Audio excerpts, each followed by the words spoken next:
حضرت عمر رضی اللہ تعالیٰ عنہ کی بیٹی حضرت حفصہ رضی اللہ تعالیٰ عنہا کو حضور صلی اللہ علیہ وآلہ وسلم نے کس وجہ سے طلاق دی؟ جیسے ہی حضرت عمر فاروق رضی اللہ تعالیٰ عنہ کو معلوم ہوا کہ رسول اللہ صلی اللہ علیہ وآلہ وسلم نے میری بیٹی کو طلاق دے دیا ہے تو آپ اپنے سر کے بال اکھاڑنے لگے، زمین پر دیوانہ وار لیٹ گئے اور مٹی اپنے سر پر ڈالتے ہوئے زور زور سے رونے لگے۔ پھر اچانک حضرت جبرائیل علیہ السلام حضور صلی اللہ علیہ وآلہ وسلم کے پاس آئے اور فرمایا، یا رسول اللہ، بسم اللہ الرحمن الرحیم۔ ناظرین، دوسرے خلیفہ اور اسلام کی سب سے بڑی طاقت حضرت عمر فاروق رضی اللہ تعالیٰ عنہ کی زندگی میں وہ دن بھی آیا جب حضور نبی کریم صلی اللہ علیہ وآلہ وسلم نے ان کی بیٹی حضرت حفصہ رضی اللہ تعالیٰ عنہا کو طلاق دے کر گھر بھیج دیا۔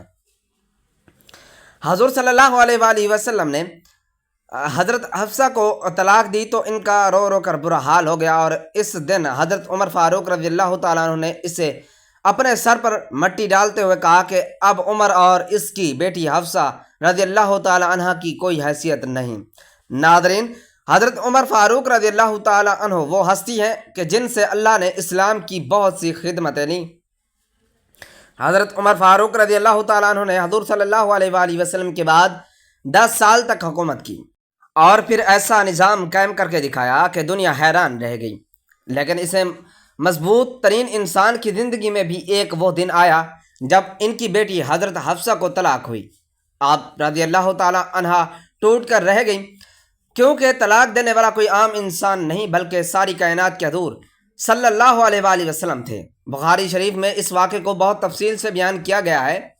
حضرت عمر رضی اللہ تعالی عنہ خود ہی فرماتے ہیں کہ یہ ان دونوں کی بات ہے، کہ ان دنوں کی بات ہے جب میں مدینہ کے باہر رہتا تھا، میرے سبھی گھر والے وہیں آباد تھے۔ حضور صلی اللہ علیہ وآلہ وسلم کا گھر ہمارے گھر سے کافی دور تھا اور میں گھر کا بڑا ذمہ دار تھا، اس لیے مجھے اپنے گھر والوں کے لیے کچھ کھانے پینے کا بھی انتظام کرنا ہوتا تھا۔ تو میں نے اپنے ایک مدینہ ہی کے دوست سے کہا کہ چلو ہم دونوں آپس میں باری لگاتے ہیں، اور اسی طرح کہ ایک دن تم حضور صلی اللہ علیہ وآلہ وسلم کی مجلس میں جانا، جو بھی حدیث و قرآن کی آیت نازل ہو تو شام کو وہ مجھے بتا دینا، اور میں اس دن اپنے گھر والوں کے لیے کچھ پیسے کما لوں گا۔ اگلے دن تم کام پر جانا اور میں حضور صلی اللہ علیہ وآلہ وسلم کی مجلس میں حاضر ہو جاؤں گا۔ جو حدیث و قرآن کی آیت نازل ہوگی وہ شام کو میں تمہیں بتا دوں گا۔ حضرت عمر رضی اللہ تعالیٰ عنہ فرماتے ہیں کہ ہم دونوں کی اسی طرح باری چلتی رہی۔ ایک دن کی بات ہے کہ اچانک رات کا وقت میرا وہ ساتھی میرے گھر کے دروازے پر آ کر دروازے کھٹکھٹانے لگا۔ وہ اتنی زور زور سے دروازہ کھٹکھٹا رہا تھا کہ میں ڈر گیا۔ آخر کیا معاملہ پیش آیا؟ مجھے تو لگا کہ شاید آپ پاس کے یہودیوں نے مدینہ پر حملہ کر دیا ہے، اس لیے میں نے جلدی سے اٹھ کر دروازہ کھولا تو میرا ساتھی بھی بہت زیادہ گھبرایا ہوا تھا۔ مجھے دیکھتے ہی کہنے لگا، اے عمر، بہت بڑا حادثہ پیش آ گیا۔ تو میں نے گھبرا کر پوچھا کہ یہودیوں نے مدینہ پر حملہ کر دیا؟ تو اس نے جواب دیا کہ نہیں، اس سے بھی بڑا معاملہ پیش آ گیا ہے۔ تو میں نے کہا کہ پھر بتاؤ کیا ہوا؟ تو اس نے کہا کہ اے عمر، حضور صلی اللہ علیہ وآلہ وسلم نے اپنی تمام بیویوں کو طلاق دے دی۔ ناظرین، جیسا کہ آپ کو پتہ ہے، حضرت ابو بکر صدیق رضی اللہ تعالی عنہ اور حضرت عمر فاروق رضی اللہ تعالیٰ عنہ دونوں حضرات حضور صلی اللہ علیہ وآلہ وسلم کے سسر تھے، اور ان دونوں کی بیٹیاں حضور صلی اللہ علیہ وآلہ وسلم کی بیویاں تھیں۔ حضرت ابو بکر صدیق رضی اللہ تعالی عنہ کی بیٹی کا نام حضرت عائشہ صدیقہ رضی اللہ تعالی عنہ تھا، جو کہ حضور صلی اللہ علیہ وآلہ وسلم کی سب سے زیادہ چہیتی بیوی تھیں، اور حضرت عمر فاروق رضی اللہ تعالی عنہ کی بیٹی کا نام حضرت حفصہ تھا رضی اللہ تعالی عنہ تھا، جو کہ بہت زیادہ عبادت گزار بندی تھیں کہ اللہ نے بھی ان کی تعریف فرمائی۔ جیسے ہی حضرت عمر رضی اللہ تعالیٰ عنہ کے ساتھی نے آ کر انہیں بتایا کہ حضور صلی اللہ علیہ وآلہ وسلم نے اپنی تمام بیویوں کو طلاق دے دی ہے، تو حضرت عمر فاروق رضی اللہ تعالیٰ عنہ بہت زیادہ گھبرا گئے اور جلدی سے رات ہی میں مدینہ کی طرف دوڑے۔ سب سے پہلے حضرت عمر فاروق رضی اللہ تعالیٰ عنہ اپنی بیٹی حضرت حفصہ رضی اللہ تعالیٰ عنہ کے گھر میں گئے، اور وہ اکیلی بیٹھی رو رہی تھی۔ حضرت عمر فاروق رضی اللہ تعالیٰ عنہ نے انہیں دیکھتے ہی کہا کہ اے حفصہ کیا حضور صلی اللہ علیہ وآلہ وسلم نے تمہیں طلاق دے دی؟ تو حضرت حفصہ نے جواب دیا کہ مجھے معلوم نہیں، بس حضور صلی اللہ علیہ وآلہ وسلم ہم سبھی سے ناراض ہو کر اوپر کمرے میں چلے گئے ہیں اور کسی سے بات نہیں کر رہے۔ یہ سن کر حضرت عمر فاروق رضی اللہ تعالی عنہ نے اپنی بیٹی حضرت حفصہ رضی اللہ تعالی عنہا کو زور سے جھٹکا دیا اور غصے میں کہنے لگا کہ کیا میں نے تم سے پہلے بھی منع نہیں کیا تھا کہ حضور صلی اللہ علیہ وآلہ وسلم کا کسی بھی چیز میں جواب نہ دینا؟ کسی بھی چیز کی ضرورت ہو تو مجھ سے کہنا، آخر تم لوگ حضور صلی اللہ علیہ وآلہ وسلم سے کیوں لڑتی ہو؟ اس کے بعد حضرت عمر فاروق رضی اللہ تعالیٰ عنہ مسجد نبوی میں گئے تو دیکھا کہ سب صحابہ کرام ممبر کے پاس خاموش بیٹھے تھے اور ان میں سے کچھ لوگ تو بیٹھے رو رہے تھے۔ تو حضرت عمر فاروق رضی اللہ تعالیٰ عنہ یہ منظر دیکھ کر بہت پریشان ہوئے اور پھر حضور صلی اللہ علیہ وآلہ وسلم کے دروازے پر جا کر دستک دی، لیکن خادم نے آ کر بتایا کہ حضور صلی اللہ علیہ وآلہ وسلم نے کوئی جواب نہیں دیا۔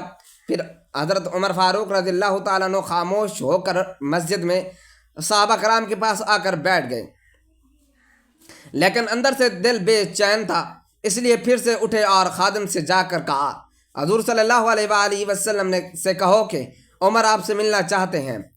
خادم اندر گیا لیکن حضور صلی اللہ علیہ وآلہ وسلم نے اجازت نہ دی۔ حضرت عمر فاروق رضی اللہ تعالیٰ عنہ بھی پھر سے صحابہ کرام کے پاس آ کر بیٹھ گئے، لیکن دل میں ایک بے چینی اور ایک تذبذب تھا، اس لیے پریشان ہو کر پھر سے اٹھے اور خادم سے کہا کہ حضور صلی اللہ علیہ وآلہ وسلم سے کہیں کہ عمر آپ سے ملنے کی اجازت چاہتے ہیں۔ تو خادم نے واپس آ کر جواب دیا کہ حضور صلی اللہ علیہ وآلہ وسلم آپ کو اجازت نہیں دی۔ جب تیسری بار بھی منع ہو گیا تو حضرت عمر رضی اللہ تعالیٰ عنہ مایوس ہو کر مسجد سے باہر ہٹنے لگے۔ تو اتنی دیر میں خادم نے پیچھے سے آ کر آواز دی کہ اے عمر، حضور صلی اللہ علیہ وآلہ وسلم تمہیں حجرے میں بلا رہے ہیں۔ تو یہ سن کر حضرت عمر فاروق رضی اللہ تعالیٰ عنہ بہت خوش ہوئے اور جلدی سے حضور صلی اللہ علیہ وآلہ وسلم کے پاس حجرے میں پہنچے تو حضرت عمر فاروق رضی اللہ تعالیٰ عنہ فرماتے ہیں کہ حجرے میں جاتے ہی میں نے حضور پاک صلی اللہ علیہ وآلہ وسلم کی سادگی کا یہ عالم دیکھا کہ آپ صلی اللہ علیہ وآلہ وسلم زمین پر کھجور کی پرانی چٹائی بچھا کر لیٹے ہوئے تھے۔ کمرے کے ایک کونے میں پانی کا گھڑا رکھا تھا۔ حضرت عمر رضی اللہ تعالیٰ عنہ نے جاتے ہی محسوس کیا کہ حضور صلی اللہ علیہ وآلہ وسلم بہت خاموش اور پریشان ہے، تو سوچا کہ کچھ مذاق کی بات کر کے پہلے حضور صلی اللہ علیہ وآلہ وسلم کا دل خوش کر دیا جائے۔ حضرت عمر رضی اللہ تعالیٰ عنہ نے کہا کہ اے اللہ کے رسول صلی اللہ علیہ وآلہ وسلم، میں اپنی بیٹی حفصہ کے گھر گیا تو میں نے اسے ایسے پکڑ کر مارا۔ اس وقت حضرت عمر رضی اللہ تعالیٰ عنہ نے یہ بات ایسے انداز میں بیان کی کہ حضور صلی اللہ علیہ وآلہ وسلم کو ہنسی آ گئی۔ حضور صلی اللہ علیہ وآلہ وسلم کو مسکراتا دیکھا تو حضرت عمر فاروق رضی اللہ تعالیٰ عنہ نے پوچھا کہ اے اللہ کے رسول صلی اللہ علیہ وآلہ وسلم، کیا آپ نے اپنی بیویوں کو طلاق دے دی؟ تو حضور صلی اللہ علیہ وآلہ وسلم نے جواب دیا، نہیں اے عمر، میں نے طلاق نہیں دی۔ حضرت عمر رضی اللہ تعالیٰ عنہ فرماتے ہیں کہ یہ سنتے ہی میرے دل کو بہت سکون ملا اور باہر آ کر میں نے سبھی کو اس بات کی خبر دی تو صحابہ کرام کی جان میں جان آ گئی۔ اسی طرح حدیث کی کتابوں میں حضرت عمر فاروق رضی اللہ تعالیٰ عنہ کے طلاق کے بارے میں ایک اور بات ملتی ہے کہ ایک بار حضور صلی اللہ علیہ وآلہ وسلم نے حقیقت میں انہیں طلاق دے دی، لیکن وہ طلاق رجعی تھی، مطلب صرف ایک ہی طلاق دی، کیونکہ ناظرین شوہر کو 3 طلاق دینے کا اختیار ہوتا ہے، اس لیے اگر وہ 3 طلاق کی جگہ صرف ایک ہی طلاق دے دے تو وہ جب چاہے اپنی بیوی کو اپنے نکاح میں واپس لا سکتا ہے۔ تو حضور صلی اللہ علیہ وآلہ وسلم نے حضرت حفصہ کو طلاق رجعی دے دی۔ اب جس وقت حضرت حفصہ رضی اللہ تعالیٰ عنہا کو طلاق ہوئی تو ان کا رو رو کر برا حال ہو گیا، اور جب ان کے والد حضرت عمر فاروق رضی اللہ تعالیٰ عنہ کو یہ خبر پہنچی تو آپ رضی اللہ تعالیٰ عنہ اتنا زیادہ پریشان ہوئے کہ زمین سے مٹی اٹھا کر اپنے سر پر ڈالتے ہوئے کہا کہ آپ عمر اور اس کی بیٹی اب عمر اور اس کی بیٹی حفصہ کی کوئی حیثیت نہیں۔ حضرت حفصہ رضی اللہ تعالی عنہ کے رشتہ دار جب حضرت عثمان رضی اللہ تعالی عنہ کو یہ خبر ہوئی تو وہ جلدی سے حضرت حفصہ رضی اللہ تعالی عنہ کے پاس پہنچے اور کہنے لگے، اے حفصہ، آخر یہ حادثہ کیسے پیش آ گیا؟ تو حضرت حفصہ رضی اللہ تعالی عنہ نے روتے ہوئے جواب دیا کہ حضور صلی اللہ علیہ وآلہ وسلم نے مجھ سے یعنی میرے پاس آ کر مجھے طلاق نہیں دی، بلکہ اس کے پیچھے کچھ اور ہی بات ہے۔ اب یہ باتیں ہو رہی تھی کہ اچانک وہاں حضور صلی اللہ علیہ وآلہ وسلم آ گئے، اور پھر آپ صلی اللہ علیہ وآلہ وسلم نے اسی وقت حضرت حفصہ رضی اللہ تعالی عنہ سے رجوع کر کے انہیں اپنی بیوی بنا لیا۔ اس حدیث میں تفصیل سے آتا ہے کہ حضرت جبرائیل علیہ السلام نے آ کر حضور صلی اللہ علیہ وآلہ وسلم سے آ کر کہا، اے اللہ کے رسول، آپ حفصہ کو طلاق دے کر نہ چھوڑیں، کیونکہ وہ بہت ہی نمازی اور روزے رکھنے والی عورت ہیں۔ اس لیے حضور صلی اللہ علیہ وآلہ وسلم نے اسی وقت اللہ کے حکم پر حضرت حفصہ رضی اللہ تعالی عنہ سے رجوع کر کے انہیں اپنی بیوی بنا لیا۔ حضور نبی کریم صلی اللہ علیہ وآلہ وسلم اور حضرت حفصہ رضی اللہ تعالی عنہ کے درمیان ایک واقعہ تاریخ و سیرت کی کتابوں میں ذکر ہوا ہے جو نہایت عبرت انگیز اور درد بھرا ہے۔ حضرت حفصہ رضی اللہ تعالی عنہ حضرت عمر فاروق رضی اللہ تعالیٰ عنہ کی صاحبزادی تھی، اور ان کی شادی نبی کریم صلی اللہ علیہ وآلہ وسلم سے ہوئی تھی۔ ایک موقع پر گھریلو معاملات میں ایک بات ایسی ہو گئی جس نے حضور نبی کریم صلی اللہ علیہ وآلہ وسلم کو رنجیدہ کر دیا۔ روایت میں آتا ہے کہ حضور صلی اللہ علیہ وآلہ وسلم نے حضرت حفصہ کو ایک بات راز کے طور پر بتائی تھی اور فرمایا، حفصہ، یہ بات آپ نے کسی کو بتانی نہیں ہے، لیکن انہوں نے اپنی قریبی سہیلی حضرت عائشہ سے اس راز کا تذکرہ کر دیا۔ اللہ تعالیٰ نے فوراً وحی کے ذریعے اس بات کی خبر اپنے نبی کو دے دی۔ اس پر رسول اللہ صلی اللہ علیہ وآلہ وسلم دل گرفتہ ہو گئے اور حضرت حفصہ سے ایک عرصہ تک علیحدگی اختیار کر لی۔ یہ واقعہ سورۃ التحریم کی ابتدائی آیات میں ذکر کیا گیا ہے، جہاں اللہ تعالیٰ نے اپنے نبی کو تسلی دی اور ان کی شان بلند فرمائی۔ یہ واقعہ بظاہر ایک گھریلو معاملہ تھا، لیکن اس میں امت کے لیے بڑا سبق ہے۔ سب سے پہلی بات یہ کہ امانت داری اور راز کو چھپانا بہت بڑی صفت ہے، اور اگر نبی کا راز فاش کر دیا جائے تو اس کے لیے کیا نتائج ہو سکتے ہیں۔ دوسری بات یہ کہ نبی صلی اللہ علیہ وآلہ وسلم انسان تھے، ان کے دل میں بھی رنج و تکلیف آتی تھی، لیکن وہ اللہ کی وحی کے ذریعے اپنی رہنمائی حاصل کرتے تھے۔ تیسری بات یہ کہ قرآن میں یہ واضح کر دیا گیا کہ اگر نبی کی بیویاں ان کے ساتھ وفاداری کریں گی تو یہ ان کے لیے دنیا اور آخرت کی کامیابی کا ذریعہ ہوگا، اور اگر وہ معمولی باتوں میں بھی کوتاہی کریں گی تو اللہ تعالیٰ ان کے بدلے نبی کو بہترین بیویاں عطا کرنے پر قادر ہے۔ یہ واقعہ اس بات کی یاد دہانی ہے کہ نبی صلی اللہ علیہ وآلہ وسلم کی عزت ان کے فیصلے اور ان کی باتوں کی پاسداری ہر حال میں سب پر لازمی ہے۔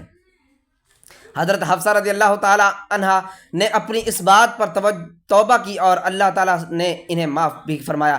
بعد ازاں وہ ان جلیل القدر امہات المومنین میں شمار ہوئیں جن کی فضیلت اور مقام بہت بلند ہے۔ حضور نبی کریم صلی اللہ علیہ وآلہ وسلم اور حضرت حفصہ رضی اللہ تعالی عنہ کی محبت بھی ایک پاکیزہ اور بابرکت تعلق کی مثال ہے۔ حضرت حفصہ بنت عمر فاروق نہایت باعزت، باشعور اور علم و دین سے محبت رکھنے والی خاتون تھی۔ آپ کو قرآن کریم کی تلاوت اور یادداشت میں کمال حاصل تھی، اسی وجہ سے انہیں حافظہ قرآن بھی کہا جاتا ہے۔